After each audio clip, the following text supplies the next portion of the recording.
பாம்பன் சுவாமிகள் முருகப்பெருமான் மீது அபாரமான பக்தியுடன் வாழ்ந்த ஒரு தெய்வீக ஞானி.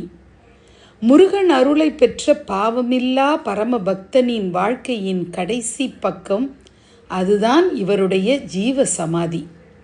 ஜீவசமாதி என்றாலே உடல் உயிரோடு இருக்கும்போதே பரம ஞானத்தில் லயித்து மாயையை தாண்டும் சிவபோக நிலை. அந்த அரிய நிலையை பாம்பன் சுவாமிகள் மிக இயல்பாக மிக எளிய முறையில் எட்டியவர். சுவாமிகள் முதியவராகும்போது தனது காலம் நெருங்கிவிட்டது என்பதை அவர் நன்கு உணர்ந்திருந்தார். ஆனாலும் அந்த உணர்வு அவரை பயமுறுத்தவில்லை.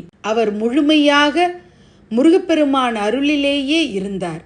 தனது வழிபாட்டை, தனது தினசரி தியானத்தை எக்காரணமும் குறைக்காமல் தொடர்ந்து செய்து கொண்டிருந்தார். 1929 ஜனவரி மாதம் ஒரு நாள் காலை சுவாமிகள் வழக்கம் போல ஸ்கந்த சஷ்டி கவசம், கந்தர் அனுபூதி போன்ற பாடல்களை மெதுவாக உரைத்து கொண்டு இருந்தார். தன்னிடம் இருக்கும் காலம் சில நாட்கள் மட்டுமே என்பதையும் அருகில் இருந்தவர்களிடம் மெல்லிய குரலில் குறிப்பிட்டார். ஆனால் அவர் பேசிய விதம் அது மரணத்தை பற்றி சொல்வதல்ல, மாறாக ஒரு பெரிய பயணத்துக்கு தயாராகும் நிலை போல இருந்தது. அந்த சிறப்பு நாளில் சுவாமிகள் தன் செல்ல முருகனை தியானிக்கத் தொடங்கினார்.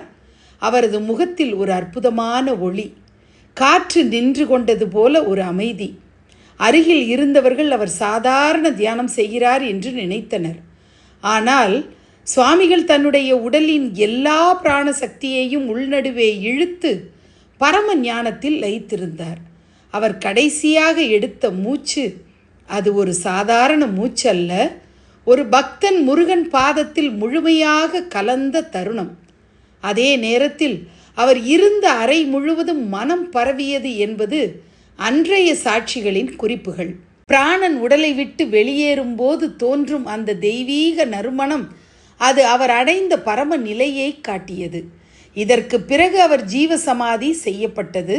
இன்று அந்த ஜீவசமாதி பக்தர்களுக்கான ஒரு ஆற்றல் மூலமாக உள்ளது.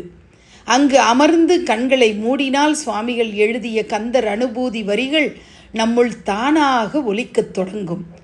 பாம்பன் சுவாமிகள் ஜீவசமாதி அது ஒரு நினைவிடம் மட்டும் அல்ல, முருகப்பெருமான் மீது உள்ள நிறை பக்தி எத்தனை உயர்த்த முடியும் என்று காட்டும் ஒரு ஜீவந்த சின்னம்.